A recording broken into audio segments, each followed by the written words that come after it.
In this segment, we shall see the micronutrient requirement for the adults and also about the nutritional problems.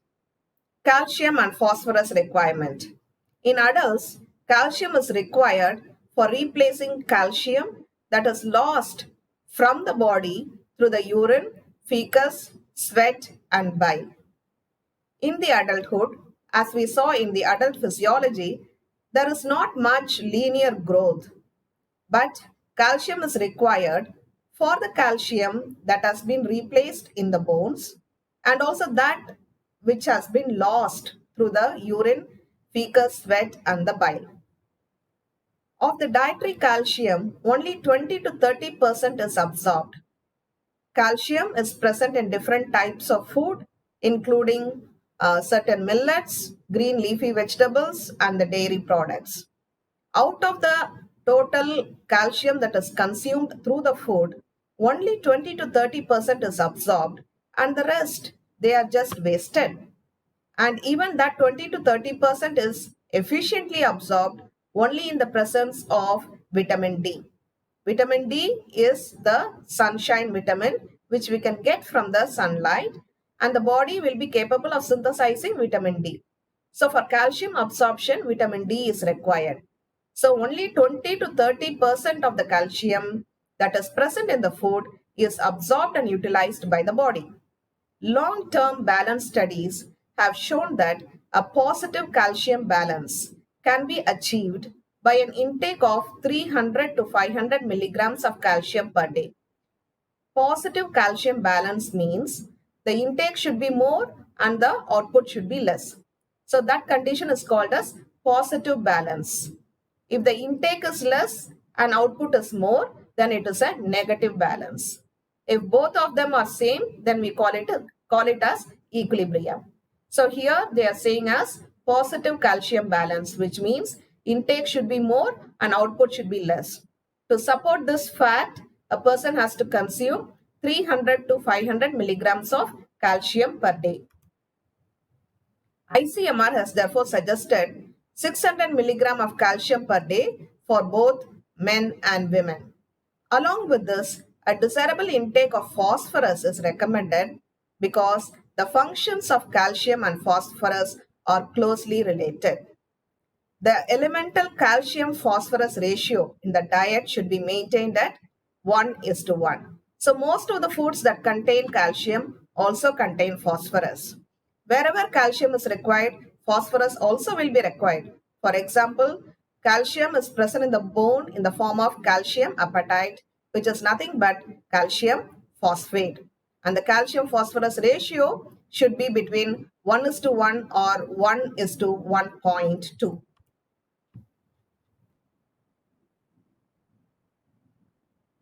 Let us now see the important nutrient iron. The loss of iron through sweat, gastrointestinal tract and urine is estimated to be 14 microgram per kilogram body weight.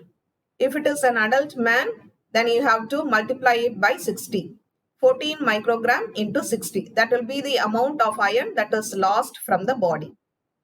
And apart from this, women have additional loss due to menstruation, which varies from 0.5 to 1 milligram per day.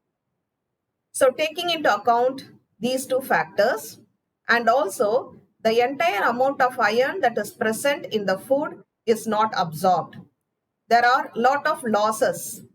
Only a small portion of the iron present in the food is absorbed and utilized by the body.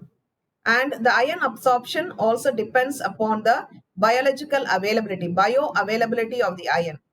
The bioavailability of the iron present in the animal food is more than the bioavailability of the iron in the vegetarian food.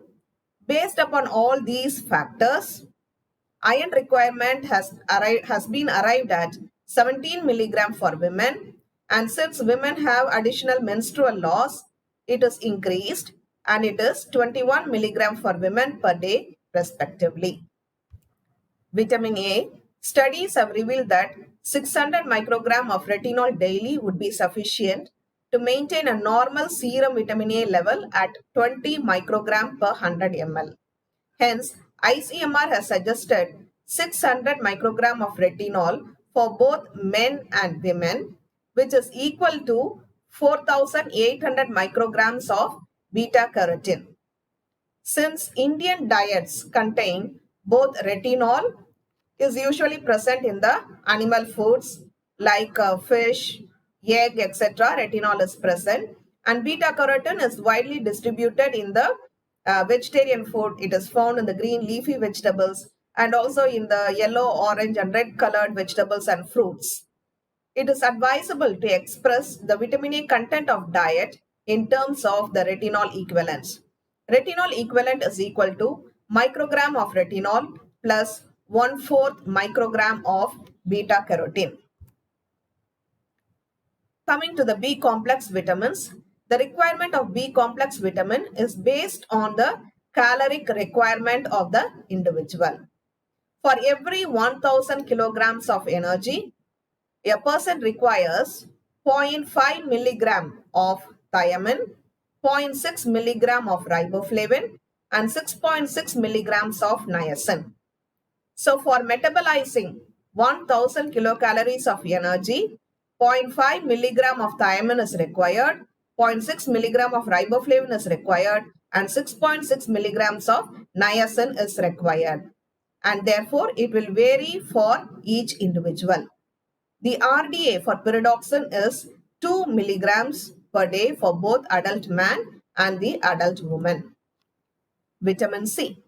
The concentration of vitamin C in the circulating leukocytes, that is the WBCs, reflects the tissue concentration. Based on this, a daily intake of 20 milligrams of vitamin C is sufficient to maintain satisfactory ascorbic acid levels.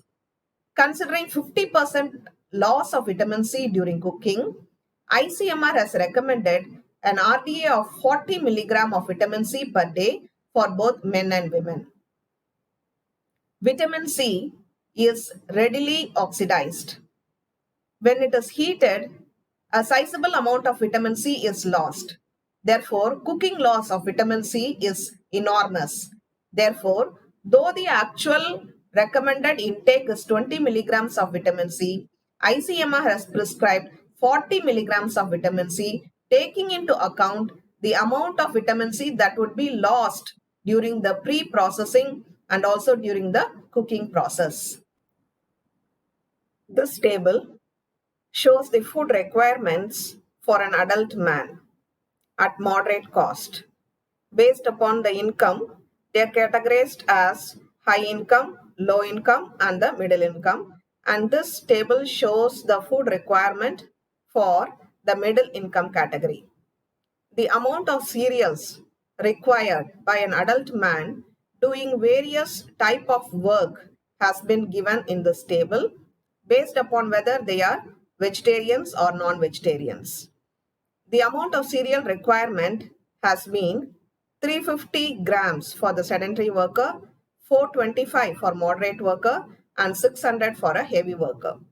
The pulse requirement for the vegetarian doing sedentary work is 70, and for non-vegetarian it is 55, 80 for vegetarian, 65 for non-vegetarian moderate worker, 80 for heavy work vegetarian, and 65 for heavy work non-vegetarian. The amount of green leafy vegetables to make up a balanced diet for an adult man is 100 grams for both vegetarians and non-vegetarian sedentary worker, 125 grams for moderate worker, 125 grams for heavy worker. Other vegetable requirement for the sedentary worker is 75 grams, 100 for moderate worker, and 100 for heavy worker. The roots and tuber requirement is about 75 grams for sedentary worker, 100 grams for moderate worker, and 100 grams for the heavy worker. Fruit requirement is about 60 grams for sedentary, moderate as well as the heavy worker. Milk requirement is 600 ml for the vegetarian, 400 for non-vegetarian sedentary worker, same for the moderate as well as the heavy worker. Fats and oil requirement is 35 grams for the vegetarian, 40 for non-vegetarian, and it is 40 each for both vegetarian as well as the non-vegetarian moderate worker, 50 each for the vegetarian and non-vegetarian heavy worker. Amount of sugar and jaggery requirement is 30 grams for the sedentary worker, 40 grams for the moderate worker, and 55 grams for the heavy worker. Meat and fish allowance is 60 grams for the non-vegetarian sedentary worker, 60 for the moderate as well as the heavy worker. Egg requirement is 30 grams for the non-vegetarian, sedentary, moderate and heavy worker. Groundnut requirements are 50 grams for all the three category of workers belonging to vegetarian as well as the non-vegetarian food habit. Similarly, this table shows the balanced diet for the adult women who belong to the middle income category. Nutrition related problems among the adults. Being a productive age group, adequate nutrition is important for adults to maintain their productivity. Inadequate nutrition, besides leading to various nutrient related problems, also results in subsequent physical and psychological disturbances leading to absenteeism from work, poor concentration, lethargy, and emotional distress. All these affect not only the economy of the family but superimpose the same on other family members, and the vicious cycle continues. We can see here the vicious cycle caused by malnutrition. When a person is malnourished, it leads to physical as well as psychological disturbance. He is not able to work efficiently. The output is less, and it also causes psychological disturbances. The physical as well as the mental health of the individual is disturbed when a person is malnourished. So when there is impairment in physical and psychological uh, health of the individual, it causes poor concentration. This poor concentration leads to absenteeism from work. He is not able to carry out his work regularly. When a person is not employed on a regular basis, it leads to poor economical status. He does not get the salary, and therefore it leads to poor economical status. Poor economical status leads to emotional distress of the particular member. So he has problem, financial problem as well as emotional problem. So the emotional distress is imposed on the family members. This again leads to malnutrition in the individual. So this takes place as a vicious cycle. Anemia is a common nutritional problem, particularly among Indian women. It has been estimated that about 80% of the adult women in India are anemic. Women in the reproductive age group are the most affected. The causes of anemia may be inadequate diet in quality and quantity. So the diet, when it is lesser in amount or it is lesser in quality, it affects and it causes anemia, that are deficient in folate, iron, B complex vitamins, and vitamin C. So all these four nutrients are associated with anemia. The deficiency of these four nutrients causes nutritional anemia. Folic acid is required for the formation of the erythrocytes. Iron is needed for the formation of hemoglobin. The B complex vitamin, vitamin B12 cyanocobalamin, is required for the maturation of the RBCs, and vitamin C is required for the formation of the RBCs. So whenever there is a deficiency of these four nutrients, it causes anemia.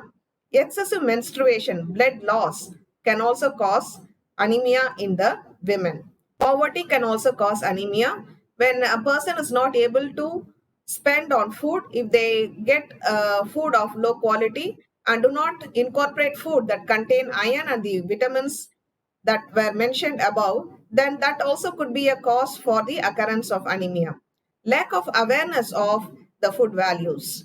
So when a person does not know that green leafy vegetables contain iron and they are rich in nutrients and they do not incorporate them in their regularly in their daily diet, that also could be a cause for anemia. They may not be poor, they may not be uneducated, but if they are not aware of the nutrients present in a food, then that also could be a cause for the occurrence of anemia.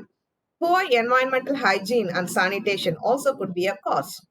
One of the major cause for the occurrence of anemia is the hookworm infestation. Hookworm infestation occurs when a person lives in an unhygienic environment. Hookworm can absorb the nutrients from the human being, and this itself can lead to a lack of nutrients and cause anemia in the adults. Obesity, this can occur at any age in both men and women as long as the person is under positive energy balance. Positive energy balance means the intake is more and the expenditure is less. When they consume more amount of food and do less amount of physical work, and of course expenditure, there are different types of energy expenditure, but here we are talking about the balance. Therefore, the intake is more and the output is less, and this can lead to obesity. When a person is in positive energy balance, they consume more amount of food than they require, then it causes obesity. And what is obesity? When a person is 20% more than his recommended weight, then he is said to be obese. 20% more than the standard normal weight, he is said to be a obese individual. Besides genetic inheritance and physical inactivity, faulty eating habits also contribute to obesity. So genetic inheritance, when the parents are obese, then automatically the daughter or the son has a tendency to develop obesity. And also if a person is physically inactive, does not do much of physical activity, they are always sedentary, then that also could be a cause for obesity. Apart from this, faulty eating habits also is a major cause of obesity. So what are the faulty eating habits? Nibbling between meals. So consuming some snacks or some items, food items in between the meals is called as the nibbling between the meals. Eating more quantity of food than they require. Eating fast with less chewing. So this chewing and satiety, they are connected. When you chew more, satiety also is more. When you chew food more, you consume less amount of food. So chewing is directly related to the satiety, that is fulfillment of the hunger. When a person is eating fast without chewing, if he is going to swallow the food, then he may not achieve the satiety and thereby consume more amount of food. And housewives eating leftovers. This is very common. We find in all the households, they don't want to waste the food and therefore they eat all the leftover food and thereby enter the stage of positive energy balance, and they become overweight and also develop obesity. The concept of a balanced, nutritious diet should be introduced even in the workplace, starting with the industrial canteens where more number of high calorie snack items are sold. So in any canteens, in any restaurants, the importance is given only to the taste of the food rather than the nutritive value. In most of the restaurants, we find that there are more number of fried foods. So the fried foods automatically will carry more amount of energy. So when a person is constantly consuming these fried items as snack, then there is a tendency to develop obesity. These can be substituted with nutritious snacks prepared using green leafy vegetables and other vegetables. Instead of eating the fried snacks, the person can consume salads or a sundal or some nutritious snack instead of the fried ones. Diabetes mellitus is also another problem common among the adults, and type 2 diabetes is most prevalent among the adults. Type 2 diabetes is called as the non-insulin dependent diabetes mellitus or the adult type diabetes mellitus. This develops in a person maybe around 40 to 50 years of age. Obese individuals are identified to be at risk. A person who is obese has a more risk of developing diabetes.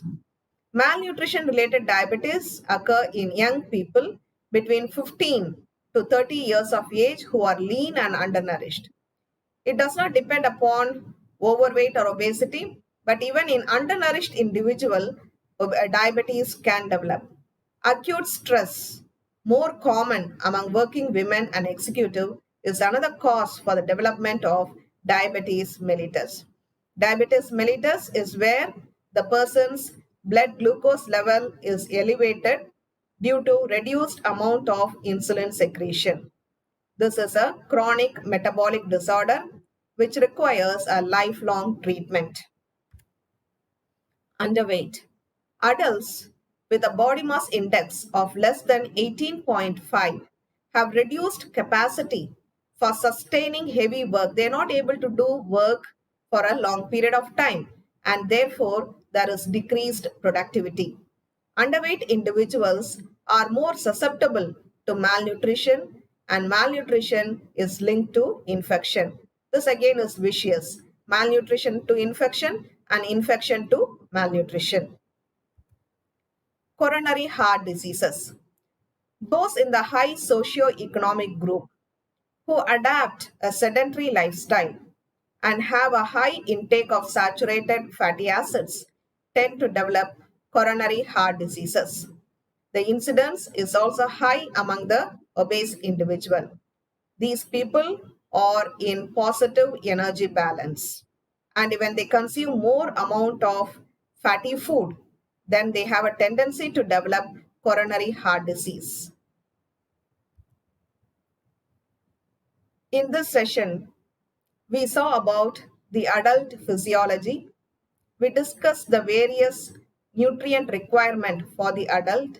We looked into the food requirement for the adults and also saw the various nutritional problems that are common in adulthood. Thank you.